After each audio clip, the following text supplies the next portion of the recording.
Hello नमस्कार दोस्तों, स्वागत है एक बार फिर से आपका हमारे YouTube चैनल राज कंप्यूटर स्टडी में। सबसे पहले मैं आपसे रिक्वेस्ट करना चाहूंगा कि वीडियो को अभी लाइक कर दीजिए, क्योंकि आज की ये वीडियो बहुत ही ज्यादा बेहतरीन होने वाली है। अगर आप भी वेब डिजाइनिंग लवर हैं, आपको भी वेबसाइट बनाना पसंद है, अच्छे अच्छे वेब पेजेस बनाना पसंद है, एनिमेशन उस पर क्रिएट करना पसंद है, तो आज की ये वीडियो आप ही के लिए होने वाली है। जी हाँ, आज हम देखेंगे एक छोटा सा प्यारा सा एनिमेशन। अगर आप अभी सीख रहे हैं एनिमेशन कैसे बनाया जाता है और कुछ बेसिक सा छोटा सा प्रोजेक्ट करना चाहते हैं, तो आज की ये वीडियो आप ही के लिए होने वाली है। तो चलिए सीधा वीडियो को शुरू करते हैं, और चैनल पे नए हैं चैनल सब्सक्राइब कर दीजिए ताकि अगली वीडियो का नोटिफिकेशन आपके तक पहले पहुंच पाए। तो वीडियो कंटिन्यू करते हैं और समझते हैं आज के इस टॉपिक को।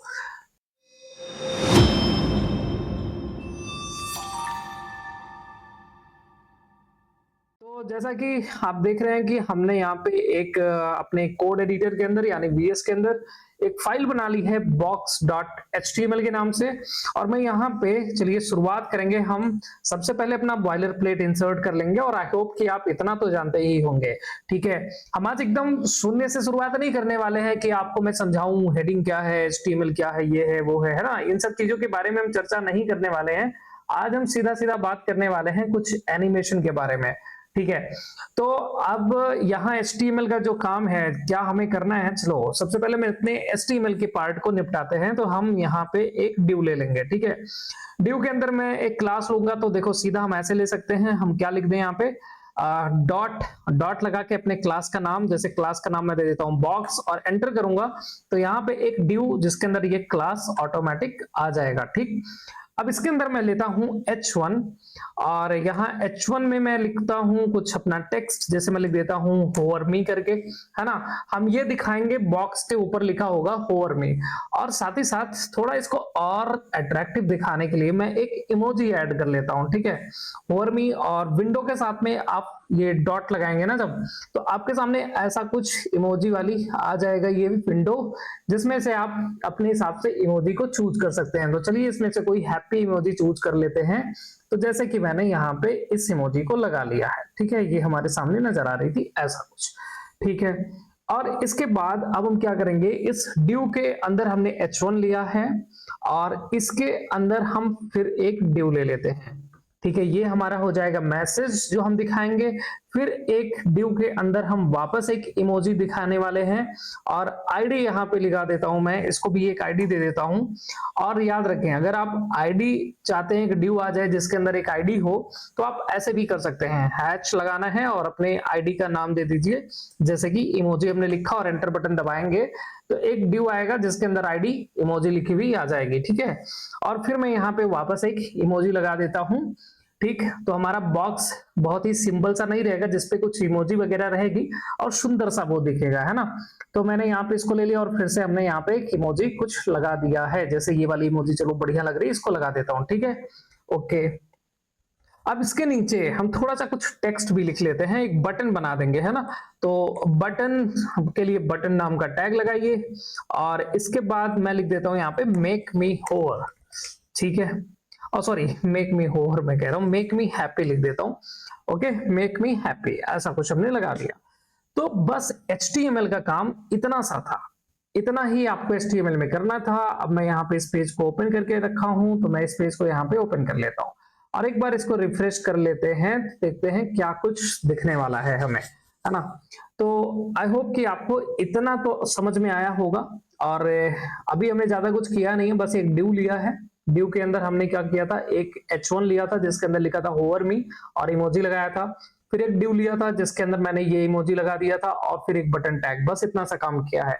अब चलिए, हम बारी है यहाँ पे CSS को। ठीक है, हम CSS अप्लाई करेंगे और इसको थोड़ा सुंदर दिखाएंगे। सबसे पहले मैं बॉडी को टारगेट करूंगा, तो इंटरनल CSS में लगा रहा हूं। आप एक्सटर्नल लगाना चाहें तो एक्सटर्नल भी यूज कर सकते हैं, अलग फाइल बनानी होगी। तो मैं यहाँ पे लिखता हूँ स्टाइल। ठीक है, तो कुछ इस तरीके से मैंने लिखा है यहाँ पे स्टाइल, और इसके बाद फिर मैं चूंकि यहाँ पे पेज को स्टाइल दे रहा हूं, तो चलो मैं ऐसे कमेंट करके लिख देता हूं, आपके लिए ये काफी हेल्पफुल हो जाएगा। एक कमेंट रहेगा तो समझ में भी आता है। कमेंट जरूर यूज किया करें। बहुत सारे स्टूडेंट जब कोडिंग सीख रहे होते हैं ना तो कमेंट नहीं देते हैं, कमेंट जरूर देना चाहिए। अब मैं यहाँ पे आता हूँ, लगा देता हूँ बॉडी, और बॉडी को मैं टारगेट करता हूँ। सबसे पहले मैं ये बताऊंगा कि हमारे वेब पेज में जो मार्जिन आ रही है, ठीक है, उस मार्जिन को कर दो 0 पिक्सल्स। एक सेकेंड, यहाँ पे हम लगा देते हैं फिर से 0 पिक्सल। ओके, और इसके बाद जो हाइट है, ठीक है, हाइट को मैं कहूंगा कि हाइट को 100 VH में रखो। ठीक है, हाइट को 100 VH में रखूंगा मैं। तो यहाँ पे मैं रख लेता हूँ 100 VH। देखो VH का मतलब है व्यू पोर्ट हाइट, है ना, और ये VH VW ये रिस्पॉन्सिव बनाने के लिए भी काफी बढ़िया यूनिट मानी जाती है, तो आप भी इन्हीं का यूज करा करें ज्यादातर। ठीक है, पिक्सल्स वगैरह हम लोग लगाते रहते हैं, इस पे कभी ध्यान नहीं देते, तो इसका भी इस्तेमाल करिए। ओके, तो एक बार जरा इतने से देख लीजिए आउटपुट क्या दिखने वाला है अभी के लिए। तो हमारा पेज यहाँ पे रिफ्रेश हो रहा है, और अभी देख लेते हैं कि ये कैसे कुछ नजर आता है। अभी फिलहाल अभी तो कुछ खास ऐसा कुछ इफेक्ट आपको देखने को नहीं मिलेगा, क्योंकि मैंने ऐसा कुछ अभी दिया ही नहीं है। ठीक है, बस मार्जिन यहाँ से हट जाएगी, बस इतना सा काम हुआ। चलो ठीक है, और मैं काम अब ये करूंगा कि यहाँ पे इस जगह पे अब मैं लगाता हूं यहाँ पे डिस्प्ले फ्लैक्स। ठीक है, यहाँ पे मैं करता हूं डिस्प्ले फ्लैक्स। थोड़ा सा हमारा सिस्टम ना स्लो है, इसीलिए, नहीं तो अगर आपका सिस्टम ठीक है, सही चल रहा है, तो आप डिस्प्ले लिखते ही सारी चीजें शो हो जाती हैं और बहुत ही बढ़िया हो जाता है, मतलब स्पीड से काम हो जाता है। आप एंटर मारते हो, प्रॉपर्टी अप्लाई हो जाती है। अब यहाँ पे नहीं हो रहा है तो चलो कोई दिक्कत नहीं है, हम लिख ही देते हैं, है ना। तो मैंने कहा डिस्प्ले जो है वो फ्लैक्स कर दो। देखो ये फ्लैक्स, अगर आप अच्छे से कोडिंग करना सीखना चाहते हैं और एक रिस्पॉन्सिव वेब पेज बनाना चाहते हैं, तो मैं आपको एक चीज बता दूं कि आप फ्लेक्स प्रॉपर्टी के बारे में पूरी जानकारी रखिए। फ्लेक्स सिर्फ इतना नहीं है जितना हम लिख करके छोड़ देते हैं डिस्प्ले फ्लेक्स। फ्लेक्स जब आप पढ़ते हैं तो आपको समझ में आता है कि एक रिस्पॉन्सिव वेब पेज बनाने में फ्लेक्स का क्या यूज होता है। फ्लेक्स और ग्रिड दो बहुत इंपॉर्टेंट चीज है, और जब आप फ्लेक्स लगाए रहते हैं तभी आप अलाइन आइटम्स और जस्टिफाई कंटेंट वगैरह का यूज कर पाते हैं। अगर फ्लेक्स नहीं यूज किए हैं तो आप अलाइन आइटम्स प्रॉपर्टी या justify content property, in property का यूज नहीं कर सकते। ओके, ये इन बातों का ध्यान रखें। तो डिस्प्ले फ्लैक्स करा दिया, और मैं साथ ही साथ मैं चाहूंगा कि मैं आपको यहाँ पे सेव कर करके दिखाता भी चलूं कि क्या उसका आउटपुट आपके सामने नजर आ रहा है। ठीक है, चलो जी, मैं इसको थोड़ा सा यहाँ कर लेता हूँ, और सेव करने के बाद ये इफेक्ट यहाँ देखने को मिलेगा। अब इसके बाद में हमने डिस्प्ले फ्लैक्स तो लगा दिया है, ठीक है भाई। अब इसके बाद क्या करना है, ध्यान दीजिए। तो यहाँ पे अब मैं लगाने वाला हूं इधर अलाइन आइटम्स। ठीक है, मैं यहाँ पे अलाइन डैश आइटम्स। ओके, एक सेकंड, ये हो गया है गड़बड़ यहाँ पे। चलो ठीक है, प्रॉपर्टी आगे मैं सही कर लेता हूँ। अलाइन आइटम्स, और अलाइन आइटम्स मैं कहता हूँ कि सेंटर में आ जाओ। जो यहाँ पे है ना सारा का सारा, ये मुझे चाहिए सेंटर में। तो जब मैं अलाइन आइटम सेंटर करूंगा तो ये अभी उठ के यहाँ सेंटर में आ जाएगा। तो अलाइन आइटम्स, और इसके ध्यान दीजिएगा, जो अलाइन आइटम्स होता है ना, ये वर्टिकली सेंटर करता है। तो ये आपने देखा, वर्टिकल हमारे एलिमेंट को यहाँ सेंटर में कर दिया। और अब अगर मैं चाहूंगा यहाँ ये बीचों बीच आ जाए, तो उसके लिए मुझे क्या करना होगा, मैं यहाँ लिखूंगा जस्टिफाई कंटेंट। ठीक है, जस्टिफाई कंटेंट। जस्टिफाई कंटेंट जो होता है ये हमारे आइटम को हॉरिजॉन्टली सेंटर करने में मदद करता है। ठीक है, जस्टिफाई कंटेंट, और फिर मैं यहाँ लिख दूंगा सेंटर। अरे यार ये गड़बड़ हो गया, एक सेकेंड भाई। जस्टिफाई कंटेंट सेंटर, ठीक है, ओके। तो अब जैसे मैं रिफ्रेश करूंगा तो ये इसको हॉरिजॉन्टली सेंटर लेकर के आ जाएगा, यानी कि ये एलिमेंट हमारा देखो यहाँ बीच में आ गया। ठीक, तो अब जो मैंने जस्टिफाई कंटेंट सेंटर इस्तेमाल किया, अलाइन आइटम इस्तेमाल किया, तो मैं ये तभी यूज कर पा रहा हूं क्योंकि हमने यहाँ पे डिस्प्ले फ्लैक्स करा रखा है। अगर मैंने डिस्प्ले फ्लैक्स नहीं कराया होता ना तो शायद मैं इसका इस्तेमाल भी नहीं कर पाता। ठीक है, तो डिस्प्ले फ्लैक्स कराने के कारण मैं अलाइन आइटम्स और जस्टिफाई कंटेंट सेंटर का मैं यूज कर पा रहा हूं। चलिए अब आगे बढ़ते हैं, तो आगे समझते हैं इसको। मैं एक सेकेंड, अब मैं यहाँ पे ना कुछ बैकग्राउंड वगैरह लगाना चाहता हूं, तो मैं यहाँ पे यूज कर लेता हूं बैकग्राउंड। ठीक है, बैकग्राउंड, अब बैकग्राउंड कलर कोई सा भी आप डाल सकते हैं अपने हिसाब से। मैं कुछ यहाँ पे कलर कोड मैंने लिख के रखा हुआ है, कलर कोड कोई बढ़िया सा खोज के ऑलरेडी रख लिया था, नहीं तो खोजने में समय जाता। तो मैं वो कलर यहाँ पे अप्लाई कर देता हूँ। ठीक है, मैंने ये कलर लिखा और इसको भी मैं सेव करता हूँ। अभी वो कलर यहाँ हल्का सा कुछ दिखाई देगा आपको। चलिए, जब तक ये रिफ्रेश वगैरह होगा अभी, ठीक है, सेव होगा, तब तक हम अपना आगे देख लेते हैं। थोड़ा सा सिस्टम हमारा स्लो है, जैसे मैंने पहले बताया, तो थोड़ा सा आप लोगों को वेट करना है। ओके, अब आप देख पा रहे हैं ये इफेक्ट, यहाँ पे हल्का सा कलर आ गया। ठीक है, अब मैं चाहूंगा कि ये जो फॉन्ट वगैरह लिखे गए हैं, तो फॉन्ट फैमिली थोड़ी बदलना चाहूंगा, तो मैं यहाँ पे लिखूंगा फॉन्ट डैश फैमिली। ठीक है, फॉन्ट डैश फैमिली, और मैं कहता हूं कि कुछ फॉन्ट हैं जैसे एरियल। ठीक है, इन फॉन्ट को आप अप्लाई कर सकते हैं, या आप अपने तरफ से कोई भी फॉन्ट वगैरह जो आपको सही लगे वो आप अपना अप्लाई कर लीजिए। देखिए यहाँ पे आता है, आप एंटर मार के कर सकते थे, मैंने टाइप कर लिया क्योंकि थोड़ा स्लो है। ओके, तो अब आपको अपने बॉडी को टारगेट करके बॉडी के अंदर बस इतनी सी प्रॉपर्टी लिखनी थी आपको। ठीक है, हमने सेव किया और सेव करने के बाद हम यहाँ पे आ गए, और अभी हम देखेंगे कि ये थोड़ा सा देखिए कुछ फॉन्ट हमारा बदल गया। अब आते हैं, अब बॉक्स को टारगेट करते हैं ना, ये जो मेन ड्यू था जिसको हमने बॉक्स दिया था, अब इस बॉक्स को टारगेट कर लेते हैं। तो डॉट बॉक्स हमने लिखा और करली ब्रेसेस ओपन एंड क्लोज किया, और इसके बाद फिर मैं बताऊंगा कि जो बॉक्स यहाँ पे नजर अभी नहीं आ रहा है तो उसको नजर लाते हैं। चलो, मैं कहता हूं कि बैकग्राउंड कलर दो इसको पहले तो।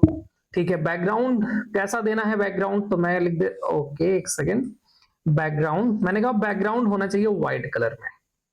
ठीक है, बैकग्राउंड व्हाइट कलर का होना चाहिए, तो व्हाइट कलर का भी इसके पीछे एक बैकग्राउंड आएगा। बट मुझे पहले इसमें क्या करना है, थोड़ी पैडिंग और विड्थ वगैरह भी ऐड कर देनी है। तो मैं यहाँ पे लिख देता हूं कि जो एलिमेंट होंगे यहाँ पे, ठीक है, एकदम जाहिर सी बात है कि वो सटे हुए से आएंगे, तो मैं यहाँ पे बोलूंगा कि इसको पैडिंग ऐड कर देना। जो भी एलिमेंट आएंगे, देखो यहाँ पे अभी आया, दिखा, ये ऐसा कुछ दिख रहा है, तो मैं पैडिंग ऐड कराता हूं, और मैंने कहा कि पैडिंग ऐड कर दो लगभग 30 पिक्सल की। ठीक है, 30 पिक्सल यहाँ पे हमने पैडिंग दे दिया है, और पैडिंग देने के बाद, पैडिंग क्या होती है, हम अगर अंदर अंदर की तरफ कुछ जगह छोड़ना चाहते हैं अपने एलिमेंट के अंदर, तो हम यहाँ पे पैडिंग का इस्तेमाल करते हैं। ओके, तो यहाँ पैडिंग हमने लिखा, अब यहाँ अंदर की तरफ यहाँ पे जगह छूट जाएगी। ठीक, ये हो गई आपकी पैडिंग। अभी देखिए ये आ गया है ना, चारों तरफ से पैडिंग ने जगह ले ली। ठीक है, दूसरी चीज की बॉक्स की जो विड्थ वगैरह है, ये कितना देना है, तो चलिए विड्थ की भी कुछ साइज हम दे देते हैं। तो हमने लिखा है यहाँ पे विड्थ, और अपने हिसाब से दे दीजिए, जैसे मैं 280 दे करके देखता हूं, ठीक है, कि कितना ये उठा रहा है। ये क्या भैया, इसको सेव करने लगा, ये विड्थ अप्लाई किया, विड्थ अप्लाई करते ही ये कुछ इस तरीके से इतना सा ले लिया है। ठीक है, अब देखिए बॉक्स बन गया। अब तक क्या था कि पूरा पूरा बॉक्स सेंटर में लाना था, तो हमने यहाँ डिस्प्ले फ्लेक्स वगैरह इस्तेमाल किया, जस्टिफाई कंटेंट और अलाइन आइटम, तो ये पूरा कंटेंट यहाँ पे आ गया। लेकिन अब इस बॉक्स के अंदर ये जो कुछ लिखा गया है, इसको मैं सेंटर में लाना चाहता हूं, तो इसके लिए मैं यूज करूंगा टेक्स्ट अलाइन। ठीक है, इसके अंदर यहाँ पे मैं यूज करूंगा टेक्स्ट डैश अलाइन, और यहाँ पे लिखूंगा मैं सेंटर। फिर से अलाइन की स्पेलिंग मैंने गड़बड़ लिख दी, ALIGN होना चाहिए। ठीक है, ठीक है, टेक्स्ट अलाइन सेंटर। ठीक है, तो जब हम इसको लिखेंगे ना, तो ये हमारा जो एलिमेंट है यहाँ पे, ये भाई साहब जो एकदम से इधर लेफ्ट में है, अभी कहां पे आ जाएंगे, ये सेंटर में। ठीक है, टेक्स्ट अलाइन सेंटर हो जाएगा इसका। ओके, अब आगे चलते हैं। तो मैं चाहूंगा कि इसमें अभी देखो ये थोड़ा सा समय लेता है भाई, है ना, इतना सा आप लोग थोड़ा सब्जेक्ट रखिएगा, और आ गया सेंटर में सब कुछ। अब मैं चाहूंगा कि थोड़ा सा इस पर रेडियस में हल्का सा अप्लाई कर दूं, तो यहां पे मैं प्रॉपर्टी लगा दूंगा कि बॉर्डर डैश रेडियस।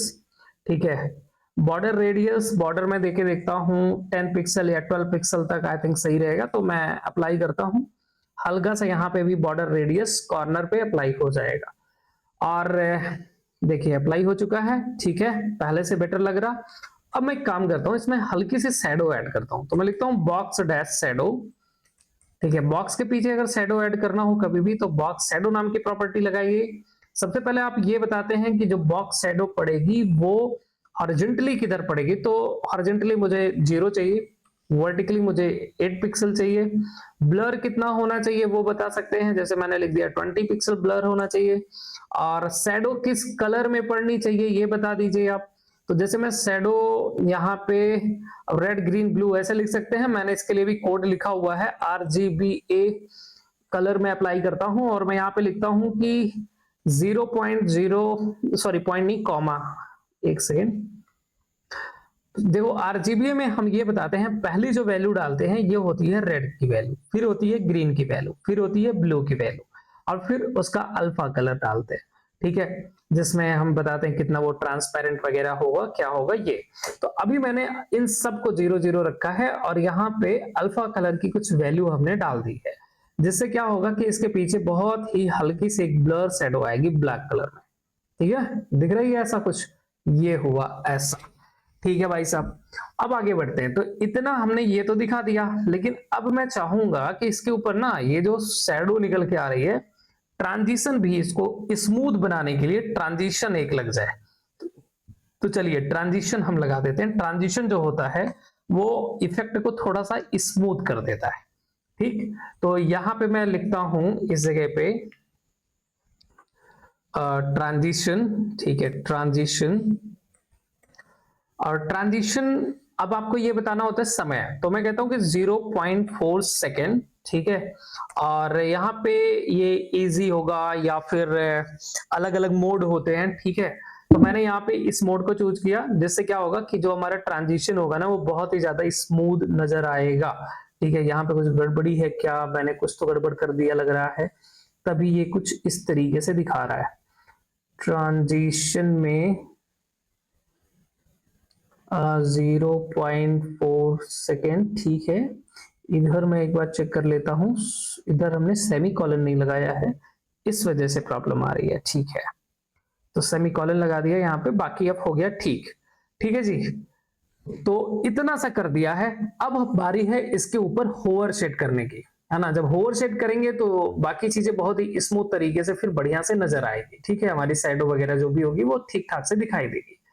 तो चलिए अब यहाँ पे हम बात करते हैं बॉक्स के ऊपर होवर लगाने की। तो डॉट बॉक्स फिर कॉलन और फिर लेता हूं मैं होवर, ठीक है। मैं कहता हूं होवर इफेक्ट लगा दो। होवर में ट्रांसफॉर्म कराएंगे हम, ठीक है, ट्रांसफॉर्म, थोड़ा सा उसको इफेक्ट देना होगा ना। तो ट्रांसफॉर्म ट्रांसलेट नाम की प्रॉपर्टी आप इसके अंदर वैल्यू पास करेंगे, ट्रांसफॉर्म ट्रांसलेट, ठीक। ट्रांसलेट जब हम अप्लाई करते हैं तो y एक्सिस x एक्सिस ऐसे बताते हैं और फिर डिग्री वगैरह डालना होता है। तो मैं जैसे यहाँ पे लिख देता हूँ -10 पिक्सल, अभी होगा क्या दिखाते हैं हम अभी आपको इफेक्ट। और इसके बाद में मैं यहाँ पे लिखता हूँ स्केल, और कितना वो हल्का सा झुका हुआ होगा, कैसा होगा, मतलब शैडो की ही मैं बात कर रहा हूँ खासकर। तो 1.05, ठीक है, ये मैंने वैल्यू पास कर दिया। और इसके बाद में फिर मैं यहाँ पे लगाता हूँ बॉक्स डैश शैडो, फिर से, ठीक है, बॉक्स शैडो। और मैं कहता हूं कि शैडो अब की बार में कैसी होगी 0, और इसके बाद में 18 पिक्सल, ठीक है, 35 पिक्सल या अपने हिसाब से 25 पिक्सल, जैसा भी आपको ब्लर वगैरह चाहिए वो बता दो। RGB मैंने कलर दे दिया यहाँ पे, और बल्कि RGBA कलर देता हूँ वापस मैं, RGBA ब्रैकेट ओपन करता हूँ और मैं कलर कोड जो मैंने नोट डाउन कर रखा है वो कलर कोड में लिख लेता हूँ, ठीक है। 2840 सॉरी कुछ तो मिस्टेक कर दी मैंने, ओके 0.6, ठीक है, ओके। चलिए अब मैं इसको सेव करता हूँ। सेव करने के बाद में एक बार इसके ऊपर होवर ले जा करके, पहले ये रिफ्रेश हो जाए हमारा पेज, ठीक है। अब मैं इसके ऊपर होवर ले जा रहा हूँ, तो ये देखो आप, अगर आप ध्यान दें तो ये बहुत ही स्मूथ तरीके से यहाँ पे आ रहा है निकल के, ठीक है, ये देख रहे हैं आप। और हल्का सा ये ऐसा लग रहा है कि ये ऊपर की तरफ उठ के आ रहा है, इसीलिए हमने लगाया था ट्रांसलेट y, ठीक है, ताकि ये ऐसा लगे कि हाँ ये ऊपर की तरफ उठ करके आ रहा है। चलो मैं थोड़ा जूम करता हूं और फिर मैं दिखाता हूं, ओके, ठीक है। जब आप अपने सिस्टम पे करेंगे तो आपको ये लगेगा फिर कि हाँ ये ऊपर की तरफ थोड़ा सा उठा, और ये उठाने में मदद करता है यही ट्रांसलेट y जो आपने लिखा। और ये जो शैडो हल्की सी धीरे से नजर आ रही है वो इसकी मदद से हुआ, ट्रांजिशन की मदद से, ठीक है। इतना हो गया, समझ में आ गया होगा इतना। चलिए अब थोड़ा H1 को और इमोजी को और बटन को थोड़ा सा हम और सुंदर दिखा दे तो और बढ़िया लगने लग जाएगा, है ना। फिर बटन पे एक हल्का सा कोई स्टाइल वगैरह अप्लाई कर देते हैं ताकि ये और ज्यादा बेहतर लग जाए। हालांकि इतना हमने बना लिया है, बस इतने से ज्यादा सही नहीं लग रहा, तो थोड़ा और बेहतर बनाते हैं। तो इसके लिए फिर मैं यहाँ पे यूज करूंगा H1 को, मैं टारगेट करूंगा H1 और मैं बताऊंगा कि H1 की जो मार्जिन डैश बॉटम है ना, देख रहे हैं, एक सेकेंड यार, सिस्टम मुझे काम करने से रोक रहा है, लिख रहा हूं कुछ, टाइप हो रहा है कुछ, मार्जिन डैश बॉटम, ठीक। मैंने कहा बॉटम से तुम मार्जिन लो भाई, कितना लेना है, लगभग 15 पिक्सल्स देके देखता हूं मैं, ठीक है 15 पिक्सल्स, और यहाँ पे एक बार चलो रिफ्रेश कर लेते हैं, और ये भाई साहब अभी 15 पिक्सल की बॉटम से मार्जिन ले लेगा, ठीक है। और इसके बाद हम एक चीज और करेंगे इसमें कि फॉन्ट की जो साइज होगी थोड़ा हम इसको भी मैनेज करने वाले हैं। तो चलिए यहाँ पे हम लिखते हैं फॉन्ट डैश साइज, ठीक है, फॉन्ट साइज, और हमने कहा कि जो फॉन्ट की साइज है वो 22 पिक्सल ले लो, ठीक है। पिक्सल भी यूनिट होती है, पॉइंट भी होती है, पीटी लिखना होगा आपको, ठीक है। तो अब देखो ये कुछ ऐसा नजर आ रहा है, ठीक। और इसके बाद हो गया इसका, अब मैं चूज करता हूँ इमोजी को।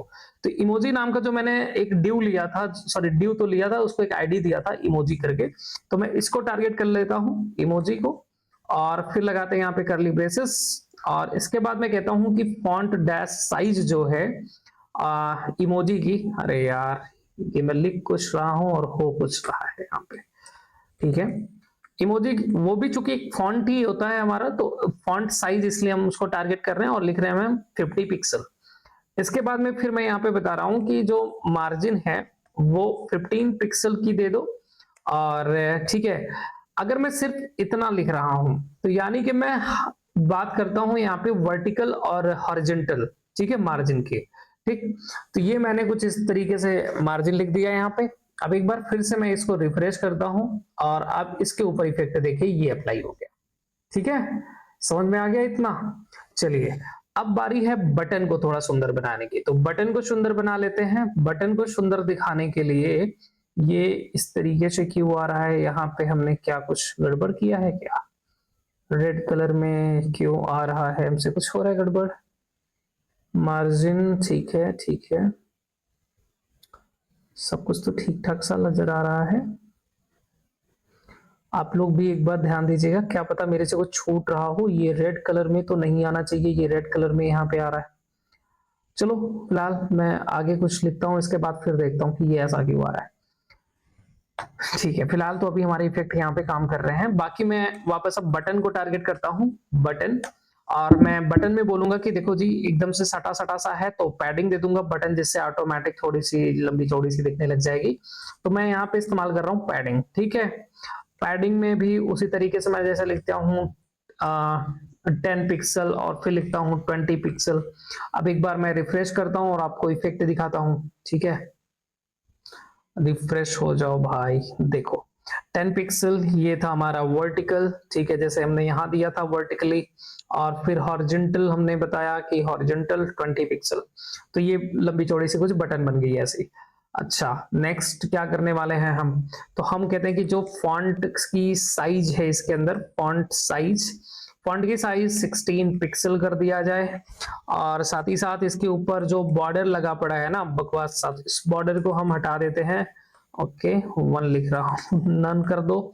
और इसके बाद में जो बॉर्डर का रेडियस है थोड़ा सा इसको बटन की तरह दिखा दें, वही लगभग 8 पिक्सल का रेडियस रखते हैं। तो चलिए एक बार इतना सेव करके हम रिफ्रेश करते हैं, ठीक है। और जैसे ही रिफ्रेश करेंगे तो यहाँ पे ये भाई साहब अभी हट जाएंगे, और हल्का सा यहाँ पे हमें रेडियस देखने को मिलेगा, लेकिन जैसा कि आपको पता है कि सिस्टम स्लो है तो थोड़ा सा वेट करना पड़ेगा आपको। तब तक हम आगे की प्रॉपर्टी लिख देते हैं, ओके बढ़िया, अच्छा खासा नजर आ रहा ना अब, ठीक है। आगे की प्रॉपर्टी पे चलते हैं, तो यहाँ पे 8 पिक्सल लिखने के बाद अब हम इसमें क्या कर दें, हाँ बैकग्राउंड अप्लाई कर दें। तो बैकग्राउंड में इसका कलर अप्लाई कर देता हूं, ठीक ठाक सा कलर, ठीक है। आप भी ये कलर अप्लाई कर सकते हैं, या फिर अपने हिसाब से खोज के बढ़िया कलर लिख लीजिए और उसको अप्लाई कर दीजिए। तो कलर दिखाते हैं हम आपको, ये ठीक है, इससे मिलता जुलता कलर आ गया, एक ठीक ठाक सा लग रहा है, ठीक है मालिक। आगे, और ये वीडियो अगर आपने यहाँ तक देख लिया है तो उसके लिए तो पहले तो धन्यवाद, और दूसरी बात है कि आप इस वीडियो को लाइक जरूर कर दीजिए। और हाँ, इस कलर के साथ में जो फॉन्ट ज्यादा जचेगा वो है व्हाइट कलर। व्हाइट कलर के साथ में ये थोड़ा ज्यादा सुंदर सा लगेगा, और इसके बाद फिर हम यहाँ पे ये बोलेंगे कि जब हम इसके ऊपर कर्सर लेके जा रहे हैं ना, ऐसा कुछ पॉइंटर को, तो ये थोड़ा सा वो हैंड वाला निशान जिसको पॉइंटर बोलते हैं, तो कर्सर हमने कहा कि कर्सर को कर दो पॉइंटर। ठीक, अब यहाँ पे हम इसको रिफ्रेश करें तो अभी देखेंगे कि इसके ऊपर कर्सर ले जाने के बाद में अब देखो ये पॉइंटर का निशान बनने लगा, ऐसा कुछ। ठीक है, अब थोड़ा सा एक होवर इफेक्ट लगा दें इसके ऊपर, जैसे अभी ये हल्का सा है ना, तो हम यहाँ पे बस इतना सा करेंगे कि बटन इसके ऊपर होवर ले जाने पे जो बैकग्राउंड बैकग्राउंड कॉलम कलर है, कलर कैसा कर दो, तो कलर कोड फिर से हम अप्लाई कर लेते हैं यहाँ पे। ओके, बस इतना ही करना था, कहानी खत्म हो चुकी है। अब एक बार आप यहाँ पे रिफ्रेश करिए और रिफ्रेश करके देखेंगे, हम जब इसके ऊपर अभी कर्सर लेकर के जाएंगे, या अगर आपको लगता है कि शैडो बहुत ज्यादा निकली है, तो मुझे लग रहा है ऐसा, तो आप थोड़ा सा कम कर लीजिएगा, बाकी अगर ठीक लग रहा है आपको तो बढ़िया है। ठीक, तो अभी इसके ऊपर कर्सर ले जाने पे ये कलर थोड़ा सा और डार्क ये नजर आ रहा है ऐसे, ठीक है ना। तो ये बन गया एक अच्छा सा प्यारा सा बॉक्स। यानी अगर कभी भी आपको एक ऐसा बढ़िया सा वेब पेज बना रहे हैं, थोड़ा मैं जूम ज्यादा कर लिया था, ठीक है, देखो ऐसे, तो अगर कोई वेब पेज बना रहे हैं जिसमें आप ऐसे कुछ इंफॉर्मेशन वगैरह दिखा रहे हैं, बॉक्स में दिखाना चाहते हैं, तो उस पर इस तरीके से दिखाइए। ये देखिए फर्स्ट क्लास लग रहा है, ठीक है, ऐसे बॉक्सेस बनाया करिए, इस तरीके से उसके ऊपर इफेक्ट लगाइए, ठीक है, हल्का सा ट्रांजिशन वगैरह यूज करिए। इन प्रॉपर्टियों का बार बार यूज करेंगे तो प्रॉपर्टी याद हो जाएगी आपको, ठीक है, रट्टा मारने की आवश्यकता नहीं होती इसमें। चलिए कोड में देख लेते हैं क्या दिक्कत आ रही थी। वैसे तो रन हो चुका है, बट ये एरर दिखा रहा है यहाँ पे 3, क्यों एरर दिखा रहा है, कहाँ पे दिखा रहा है, एक बार देखते हैं हम। बाकी तो देखो जी, एरर यहाँ पे आ रहा है, ये हमने ध्यान नहीं दिया था, हटा दिया, ठीक है, तो इसको हटाते ही सारे एरर हो गए खत्म। तो बढ़िया, उम्मीद करता हूं कि आपको ये सारी चीजें समझ में आ गई होंगी। एक बार आप सारा कोड मैं आपको दिखा देता हूं फिर से, ठीक है, शुरू से, और आप इसका स्क्रीनशॉट ले सकते हैं और इसको बढ़िया से कोड करके अप्लाई करके देख सकते हैं। तो आप, मैं स्क्रॉल कर रहा हूं, आप अपने हिसाब से इसका स्क्रीनशॉट ले लीजिए, ठीक है। तो बने रहिए हमारे वीडियो पे ऐसे ही, और चैनल को सब्सक्राइब करके रख लीजिए क्योंकि अगली वीडियो जल्दी आएगी, ठीक है। और अगर आप ओ लेवल की तैयारी करते हैं, ठीक है, किसी भी पेपर की तैयारी कर रहे हैं और आपको ओ लेवल क्लास लाइव चाहिए, उसका एमसीक्यू वगैरह, तो आप कमेंट बॉक्स में जरूर लिखें, हम एमसीक्यू को लाइव लेकर के आएंगे, चारों पेपर को, ठीक है। अगर आपको चाहिए तो आप हमें बता सकते हैं, कमेंट में लिख करके जाएं, ठीक है। और ये भी बताएं कि आप किस पेपर की तैयारी कर रहे हैं और कौन सा एग्जाम आपका होने वाला है इस बार, तो हम उसका लाइव क्लास लेकर के आएंगे जहां हम एमसीक्यू वगैरह को जरूर सॉल्व करेंगे। तो थैंक यू सो मच, मिलते हैं अगली वीडियो में, टेक केयर, बाय बाय।